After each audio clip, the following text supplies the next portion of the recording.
Herkese merhabalar.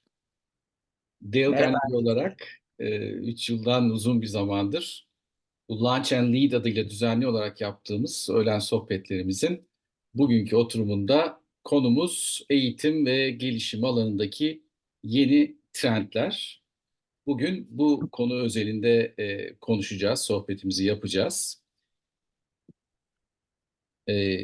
Özellikle liderlik alanındaki çalışmalarıyla bildiğimiz John Maxwell'in bir sözüyle başlayalım. Kötümserler rüzgardan şikayet eder, iyimserler rüzgarın değişmesini bekler.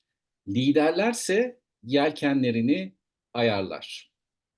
Şimdi gündemimizle bağlayacak olursak, sonuçta hepimiz burada bulunduğumuza göre ya doğrudan ya bir şekilde eğitim ve gelişim alanıyla ilgiliyiz. Oralardaki rollerimiz ne olursa olsun, bu gelişen trendlerimize göre, bu trendleri de işte rüzgar gibi düşünürsek, yelkenlerimizi nasıl ayarlayabiliriz? Dolayısıyla rotamıza nasıl ilerleyebiliriz? Onların e, ne diyelim esaslarını konuşacağız. Da konuşacak olan bu kişiler kim, tanıyanlarınız vardır ama kısaca bahsedeyim. Benim adım Murat Kurt. Dale Carnegie Türkiye ve Hollanda ekiplerinde hem eğitmenlik hem de koçluk yapıyorum. Aynı zamanda içerik geliştirmeden de sorumlu olarak ilave bir görevim de var. Başlangıcı sayarsak 15 yıla yakın bir süredir bu işin, bu eğitim gelişim işinin içindeyim. Dolayısıyla bu sürede bana bu alandaki trendleri zaman içinde en azından bir kısmını içinde yaşarken deneyimleme imkanı verdi. Eğitmen olarak, başka tarafında olarak.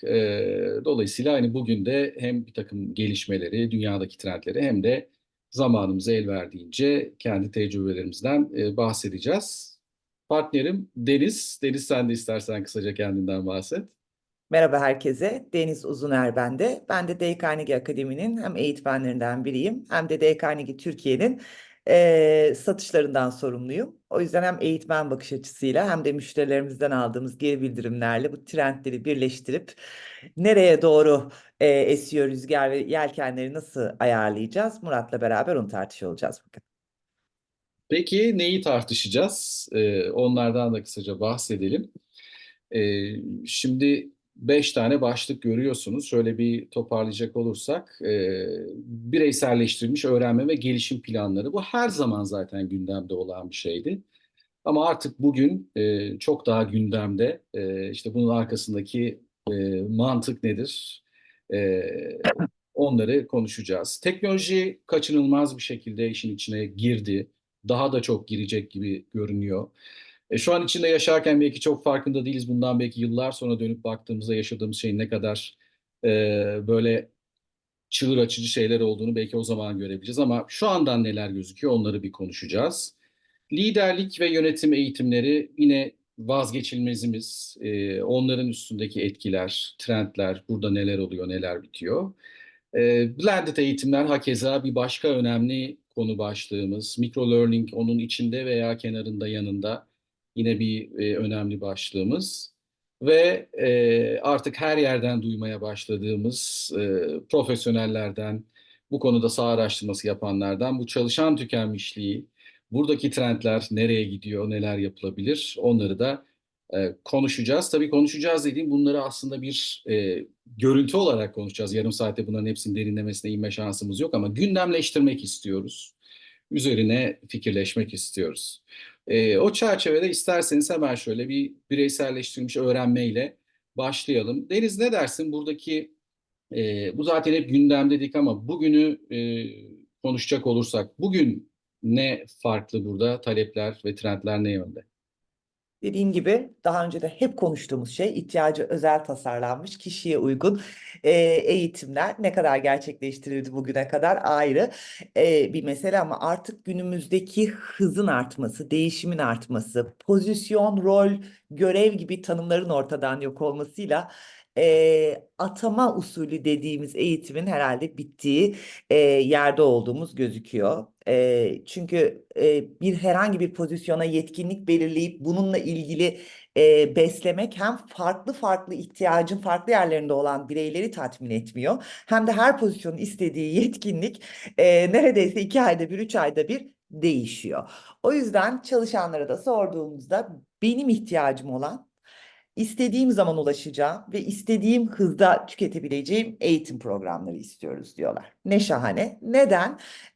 Çünkü bunların üzerinde bir otonomileri olsun istiyorlar, bir yetkileri olsun istiyorlar. Kendi ihtiyaçlarına uygun olduğunu görmek istiyorlar.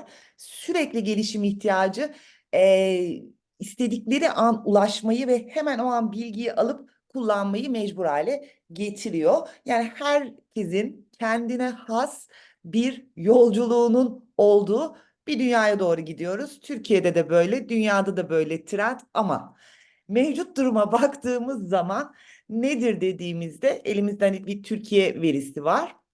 Bu demin söylediğim ihtiyacı özel, iş başında sürekli akışa teşvik eden ve otonom olması.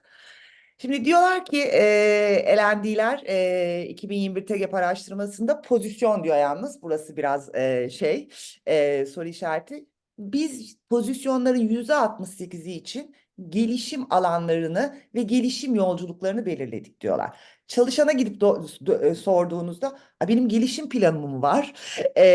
Diğerlerle birlikte kendine uygun bir gelişim planı olduğunu düşünen çalışan sayısı %26. Yani bu kadar uzun zamandır bahsettiğimiz, teknoloji olarak, imkan olarak baktığınız zaman aslında bunu yapabilecek yeterliğe geldiğini düşündüğümüz bir alanda böyle bir durum söz konusu. Yapıyoruz. Yapılıyorsa da karşı tarafta algı farklı, ama net olan bir şey var. Vermek istediğimiz faydayı ve çalışanın böyle hissetmesini sağlayamamış gözüküyoruz. Bütün bu eğitim gelişim içinde yer alan profesyoneller olarak. Bilmiyorum Murat, neden acaba? Ee, Yani Sorasım gelir tabii burada. mutlaka sonuçta bu kapsamlı bir araştırma. İşte gelişim alanı belirlenmiş pozisyonlar var diyoruz ama bu konuda haberdar olmayan bir %40'lık bir kesim var. Buradan ben şöyle yorumluyorum. Sonuçta bunun önemi biliniyor ama bu yeterince sahaya transfer olmuyor. Evet, Bu transfer transfer olamamasının sebepleri neler? Tabii orada çok farklı dinamikler devreye girebilir, daha durumsal analizler yapmak gerekebilir vesaire ama büyük resme baktığımızda bu fark çok net ortada. Yani biz profesyoneller bunun farkındayız, yapıyoruz ama kişi tarafında bunun bir karşılığı tam olarak olmuyor gibi gözüküyor. Dolayısıyla aslında buradaki bu farkın altında yatan sebepleri iyi değerlendirmek herhalde gerekecek. Orada da işte o durumsal durum söz konusu. Şimdi buradaki zorlukları biraz belki konuşmak lazım. İşte çalışanların kişiselleştirme diyoruz ama bu kişi bir profesyonel mevcut durumunu ve bundan sonra olmak istediği durumu, olması gereken durumu tanımlama konusunda zorluklar yaşayabiliyor. Bu çok karşılaştığımız bir şey. Eğitmen şapkamla düşündüğümde, yani bunu böyle hemen bir soruyla insanların aklında şekillenecek bir şey değil. Çok fazla dinamik var bunun arkasında. Ee, Bir diğer taraftan yöneticilerin gerekli desteği burada sağlayamıyor olması. Kişilerin biliyoruz ki birinci derecede elbette ki kendi sorumlulukları bu. Ama hani ikiye kimi yazarsınız deseniz yöneticisini yazarız. Kişinin gelişiminden sorumlu olarak düşündüğümüzde. Oradaki o bağın daha kuvvetli olması gerekiyor. Mevcuttaki zorluk olarak da bunun eksikliğini rahatlıkla söyleyebiliriz. Ee, insanın yanında bu süreçleri kolaylaştıracak işte yöntemlerin, altyapıların, gerekli sistemlerin e, ya istenen kalitede devrede olmaması ya da hiç orada olmaması. Sonuçta insan, süreç ve teknoloji beraber yürümesi gereken bir şey burada, bir durum var. E, Belki hepsini de kapsayan veya iyileşmesi durumunda hepsine de ilham verecek olan daha temel bir zorluksa çalışan yönetici ve L&D arasındaki bu hizalanmanın tam istenen seviyede olmaması gibi. Bunu biz tabii biz sonuçta veriyoruz eğitimleri. Ben veriyorum, sen de veriyorsun. Oralarda da çok görüyoruz. Yani daha çok o hizalanmanın sağlandığı senaryoların, gelişim faaliyetlerinin çok daha verimli olduğunu, kişilerin çok daha kendini motive hissettiğini, daha sorumluluk hissettiğini görüyoruz. Dolayısıyla burada da biz eğitim gelişim profesyonellerine ciddi bir anahtar oyunculuk rolü düşüyor gibi geliyor bana. Senin daha çok temasta bulunduğun kişileri düşündüğümüzdeki hani o tecrübene dayanarak sen ne diyebilirsin Deniz? Yani burada bu hizalanmanın zorluğu nereden kaynaklanıyor veya aşılması durumunda ne fırsatlar çıkartabilir? Aşılması durumundaki fırsat doğal olarak hani bu kadar hızlı değişimde insanların ihtiyacı kapsamında anında gelişimleriyle ilgili açıklarını kapatabilmeleri, sürekli gelişim, sürekli öğrenmenin en zirvede olduğu bir çağ yaşıyoruz. Ama zorluğa baktığımızda, yani üstteki söylediğimizden başlarsak o kadar zor bir durum var ki mevcut durumu tespit etme, yani önce hastanın semptomlarından bunu tespit etme ve tedaviyi belirleme ve bunu da bireyselleştirme. 30 bin, 40 bin kişi çalışan firmalardan bahsediyoruz. 5 kişi bile çalışsa zor. Bunu nasıl yapacağız? Yani çok büyük bir hizalanma gerekiyor. Büyük bir süreç, altyapı ve kaynak gerekiyor. İyi haber. İşte buradan belki teknolojiye bağlayabiliriz. Bugün içerisinde özellikle de pandeminin etkisiyle teknoloji anlamında biz geçen yaptığımız bir araştırmada 35 firmayla konuştuk ve çeşitli boyutlarda firmalarla konuştuk. Tamamında asenkron dediğimiz araçlar, online öğrenme platformları var. Şimdi şey meselesi ayrı. Transfer ve davranışa dönme meselesi var. Şimdi bir de başka bir dönüşümün eşiğindeyiz. Bu generatif AI dediğimiz yani internet çağından sonraki en büyük dönüşümün eşiğine geldik. Hani ChatGPT ile görmeye başladık ama şimdi çok daha büyükleri geliyor özellikle sonbahardan sonra ki daha henüz bu dünya verisidir. Yaygın değil AI'ın kullanımı. Sadece bir keyif katma amaçlı belki yolculukları ve maliyet olarak da pahalı. İşte dünyada bu yanlış hatırlamıyorsam 3250 elendi profesyoneli yapılmış Blanchard'ın en son araştırması %30'u bunları öğrenme aracı olarak AI bazlı kullanıyor. %46'sı mutlaka kullanmam gerekiyor diyor. %27'si de 2024 içerisinde etkisini göreceğiz diyor.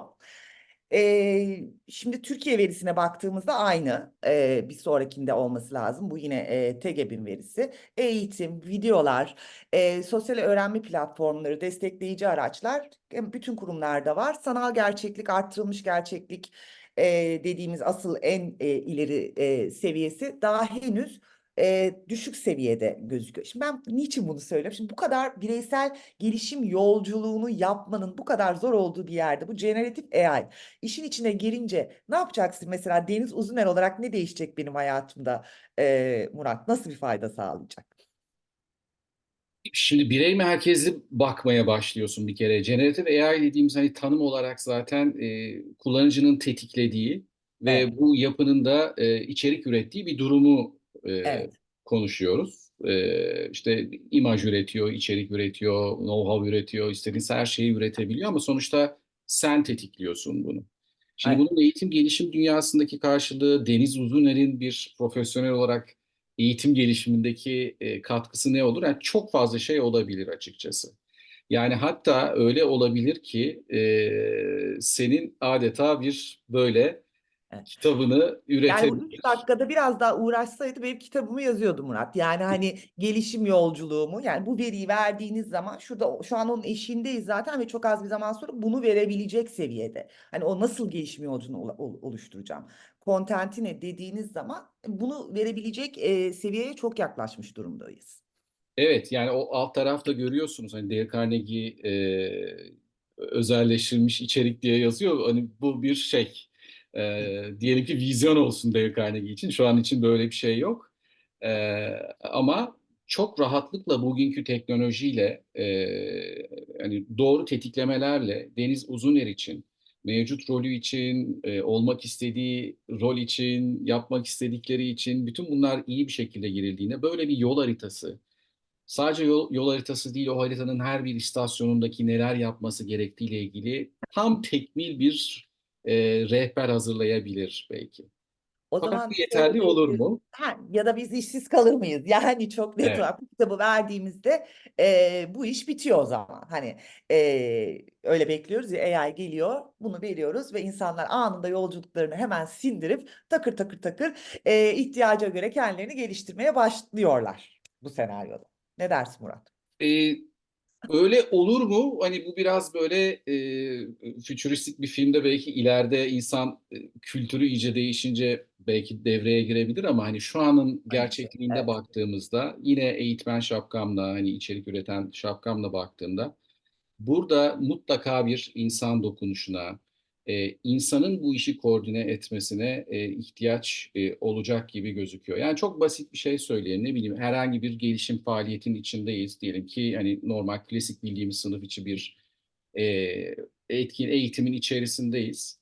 Orada katılımcıları teşvik ederek o ortamda ne bileyim çalıştığımız konu üzerine ne bileyim bir geri bildirim konusu çalışıyoruz belki örnek olsun diye söylüyorum. Doğru promptlarla bir geri bildirim senaryosu çıkarttırabiliriz bir generative AI ChatGPT üzerinden. Bu senaryonun üstünde sonuçta karşısındaki partneriyle bunu çalıştırmasını temin edebiliriz. Yani şunu demeye getiriyorum. Burada aslında bu teknolojinin gücünden nasıl maksimum oranda faydalanabiliriz?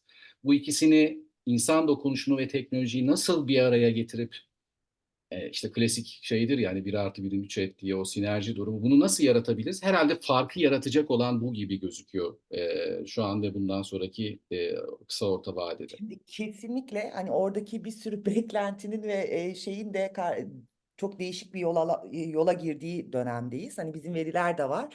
Şu an herkesin elinde bu kaynaklar var. Eğitimler, online platformlar. Kullanım oranları gittikçe düşüyor. Davranışa dönme ve transferle ilgili ciddi sıkıntılar var. Dünyada şu an %70'le başlayan ki teknik eğitimler de dahil ve %5'lere düşen pandemiyle yüz yüze eğitim oranı şu an %52'lerde. Bizde nasıl bilmiyorum durum. Bizimkini ekrana Murat. yansıtayım.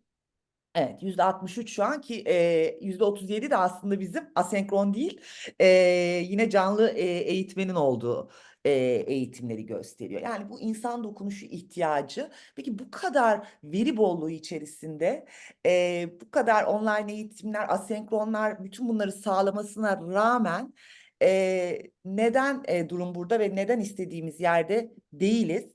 E, Biz bu insan dokunuşuyla teknolojiyi nasıl birleştiririz dediğimiz zaman yine aslında çok eskiden beri konuştuğumuz ama artık günümüzün gerçeği olan blended eğitimlere geliyoruz. Yani online aracı doğru kullanmak ama bunun uygulamasını, koçluğunu, fasilitasyonunu, gelişimini yine insan dokunuşuyla yaptığımız yere geliyoruz. Şimdi neden hani bu kadar yüzde istiyorlar, bu kadar kaynak var, bunları birleştirdiğimiz zaman ne olacak faydası dediğimizde de en başta tabii ki bir teknoloji insan dokunuşunun birleştiği en doğru nokta. Herkesin öğrenme tipi farklılık gösteriyor. Hepsine hitap etmeniz gerekiyor. İşte kinetik öğrenen var, görsel öğrenen var, dinleyerek öğrenen var. Katılımcı bir kere kontrol istiyor. Günlerce belirlenen saatlerde sınıfa girmek istemiyor. Maliyetler tabii ki önemli. Ve bu online sistemleri kullanarak 360 derece her yerden geri bildirim almasını sağlayabiliyorsunuz Blended eğitimde. Bu şekilde faydaları var. Ama burada hem L&D profesyonellerine hem bize düşen en büyük görev hani artık bir bilgi kirliliği konuşuyoruz müşterilerle. LinkedIn eğitimlerin hepsini aldım dediğiniz zaman hangisini çalıştıralım bilmiyoruz. Yani korkunç bir kaynak var. Buradan bir yolculuk çıkarmak, bunu davranışa dönüştürecek bir blended bir yol çıkarmak. Yani eğitmen olarak bir fasilitatör ve koç olmayı, L&D ekipleri olarak bir stratejik bakış açısını ve bunu oluşturmayı ve insanları dahil etmeyi gerektiriyor. Bu 4 yıl 5 yıl evvel de bunu konuşuyorduk. Ne farklı? Teknoloji burada inanılmaz bir imkan sunuyor bize. Yani biz bu imkanla ne yapacağız? Bunları birleştirerek işte gerçekten en başta söylediğimiz o bireysel dokunuşu yaratacağız. Ve bunun içinde micro learning çok önem kazanıyor. Şunu da gördü ki piyasa microlearning bir sonrakinde. Ben onu o zaman şey olarak söyleyeyim. Hı hı. Şunu da gördük ki piyasa 1 saatlik, yarım saatlik online eğitimler maksimum dikkat süresi 10 dakika olarak ölçülmüş olduğu bir dünyadayız. İnsanlar iş dışında nasıl bilgiye ulaşıyorsa işte de öyle ulaşmak istiyor. Yani bir şey yaparken ne yapıyorsunuz? Videoya bakıyorsunuz. 2 dakikalık bir video bu. 9 dakikalık, 2 dakikalık seyrediyorsunuz. Hemen onu hallediyorsunuz. İş başındayken de dönecek o kaynağa, hangi kaynağa döneceğini bilecek. Bakacak 2 dakika içerisinde onu halledecek. Sonra bununla ilgili koçluğu canlı alacak. Bununla ilgili tecrübe paylaşımına sınıfa gelecek. Şimdi biz bu tip yolculuklar oluşturuyoruz. Çok kolay bir iş değil. Zorlu bir iş ama bu kadar hızlı akan bir dünyada, bu kadar çok sayıda insanın ihtiyaçlarının bu kadar yüksek olduğu bir dönemde ki 2024 yılı, şimdi o da geliyor, eğitim harcamaları anlamında ihtiyacın çok yüksek olduğu. Zannediyorum bir sonraki slide Murat. Bir yıl talep çok fazla. Firmalar diyor ki %62'si eğitimlere daha çok yatırım yapacağım. Bunların da %72'si liderlik eğitimlerine daha fazla yatırım yapmam gerek diyor. Bir yandan da liderlik ve yönetim trendlerine de geçelim. Çünkü bu karmaşayı, bu düzeni bir yandan da hem onların gelişimlerine ortak olarak hem de kendisi için ve ekibi için gerekli davranışları tetikleyerek liderin yönetmesi gerekiyor. Hı hı. Bu bacakta da baktığımızda bir sonraki slaytta Murat, liderlik yetkinlikleri artık hani bu 5 başlık plan chart'ın şeyinde ben de baktığım zaman bize gelen taleplerden e, yani bu kadar sıralanırdı ancak çalışan bağlılığını sağlamak ve yeteneği geliştirmek, elde tutmak biliyorsunuz büyük yetenek savaşları. Değişime önderlik etmek ve desteklemek, koçluk yetkinlikleri artık olsa iyi olur değil. Mutlaka olması gereken bir yetkinlik. Net ve şeffaf iletişim ve inovasyonu tetiklemek diye çıkıyor liderlik yetkinlikleri. Ben şeyi çok hoşuma gitti. Şey sormuş bir araştırma şirketi. Diyelim ki L&D olarak bir tane hakkınız var bu sene. Bir eğitim alacaksınız. Bütün çalışanlarınızı, liderlerinizi kapsayan bir tane eğitim hakkınız var. Ona gelen cevap da bir sonraki slayttaydı. Duygusal zeka ile etkili iletişim kurma. Yani gelen cevapları birleştirdiğinde böyle diyorlar. Çünkü çevik takımlarda çalışıyoruz. İnanılmaz kompleks bir dünya, çok kompleks ilişkiler var. Kimi hibrit çalışıyor, kimi evde çalışıyor. Korkunç bir duygusal dayanıklılık ve bunun arkasında duygusal zeka gerekiyor. Ve bu işlerin koordine yürümesi için de bunu etkin iletişime dökmek gerekiyor. Onun için trend olarak dediğim gibi liderlerin yeniden dönüşmesi gereken ki çok da şeyler söylemiyorlar, birazdan o slide da gelecek. Nerede olduklarına dair bir dönemdeyiz. Yani bunları yol planlarını yaparken hani burada ekipte elendi çalışanlarından, İK'cılardan oluşuyor. Bunlarla ilgili ne yapalım Murat? Yani bize düşen görev ne burada? Elendiği bu sektörün içerisinde bu trendleri doğru yönlendirmek için.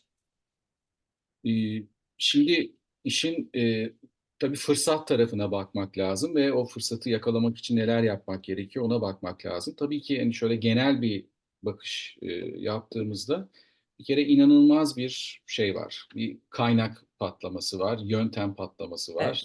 Evet, Bırak patlamasını hani anlık olarak herkesin üretebildiği bir durumdayız teknolojik olarak şu anda. Dolayısıyla aslında buna hani sınırsız demek herhalde çok abartı olmayacaktır. Öbür taraftan şirketlerin halen daha konvansiyonel hedefleri var. Yani sonuçta oralarda çok büyük bir değişimler olmuyor. Tabii ki işte VUCA dünyası diyoruz, işte zorluklar, şunlar bunlar, bir takım stratejiler değişiyor ediyor falan. Ama sonuçta şirketleri buraya götürecek olan insanların gelişiminde bu kadar yeni kapılar açılmışken ve bir süredir de hep konuştuğumuz L&D'nin şirketlerde en önemli stratejilerin başrol. Evet, konuşulduğu masaların baş aktörlerinden biri olmasının önemli bir şey olduğunu konuşurken bence burada ciddi bir fırsat var. Ama evet. bu fırsatı böyle sadece teknolojiye havale ederek işte ne bileyim çok önemli katkıları olduğunu düşünmekle birlikte tek başına yeterli olmayabilir. İşte ne bileyim bir LinkedIn Learning çok güzel kaynaklar var. Ben de bakıyorum. Ama gidin buradan seçin işte ondan sonra da kendi gelişiminizi planlayın, devam edin.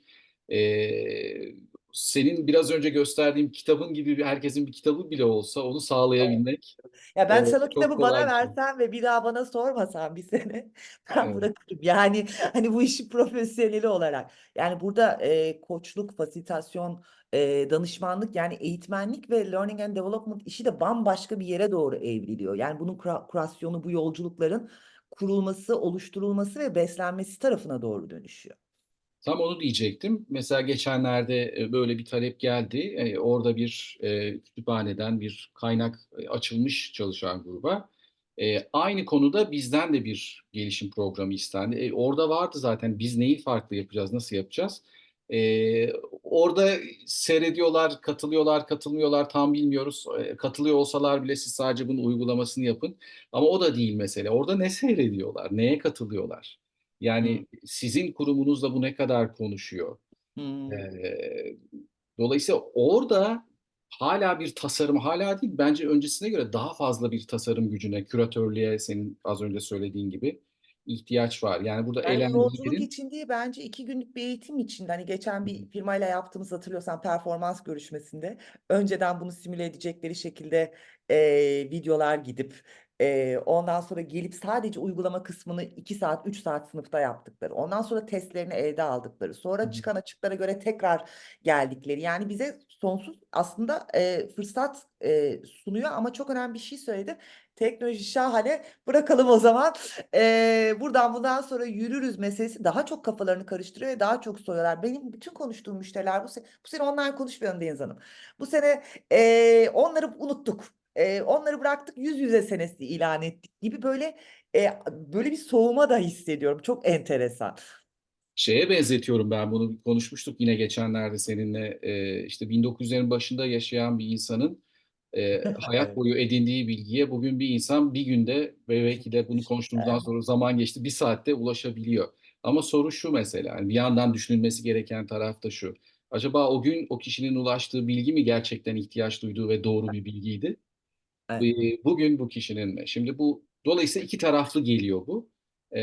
İşte dediğim gibi yani gücünden faydalanmak, iyi tanımak bu yeni ekosistemi, önceliklerimizi doğru belirlemek ve orada o tasarımların, o küratörlüğün içinde yanında işte danışmanlık alarak kendimiz yaparak mutlaka bulunmamız gerekiyor.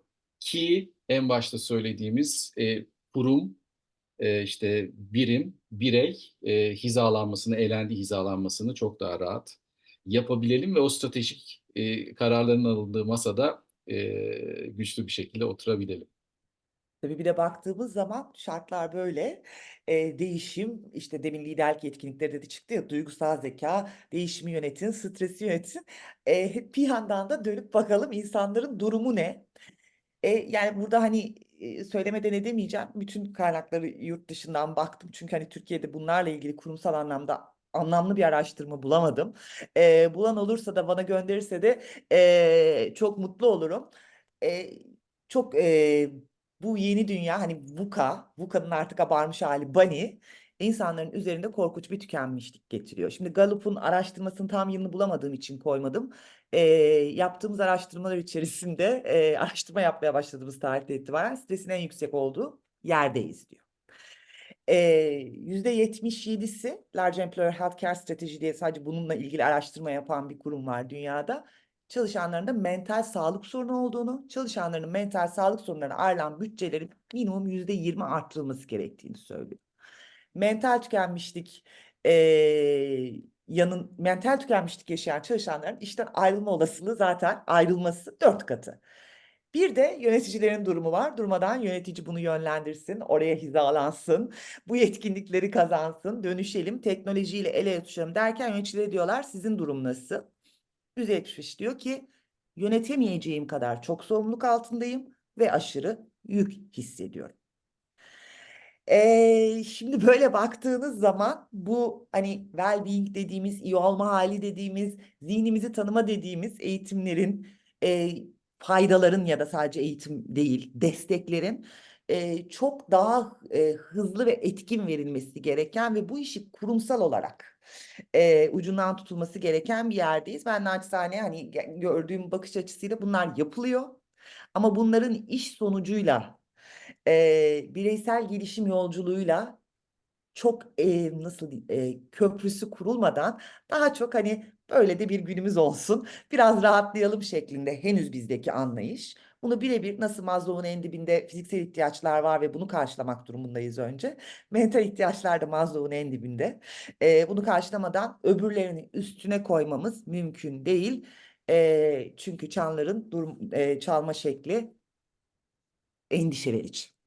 Bunu da söyleyip şöyle bir Toparlayalım. özetlersek o zaman Murat, dediğimiz gibi bugün artık herkes ihtiyacına göre anında ulaşabileceği hızlı, kendine has yolculuklar istiyor. Bu yolculukları destekleyeceğimiz teknolojiler fazlasıyla hazır ama burada yolumuzu kaybetmeden hem danışmanlar olarak bizler hem L&D ekipleri, İK ekiplerinin çok stratejik bir bakış açısıyla bunları tasarlıyor olması gerekiyor.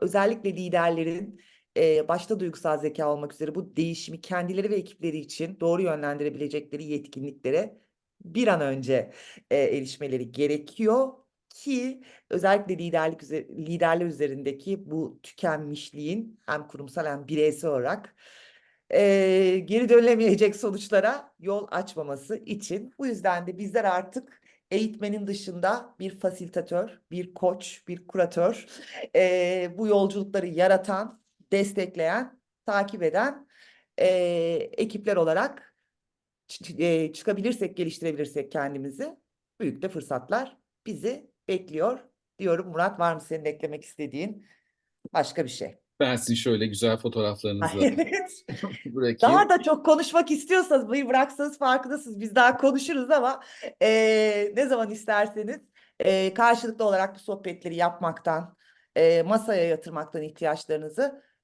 büyük keyif duyarız. Satış ekibimiz de burada. Murat da her zaman yanımızda. En kısa sürede tekrar görüşmek üzere diyorum. Herkese sevgiler ve iyi hafta sonları şimdiden. Katıldığınız için çok teşekkürler. Görüşmek üzere.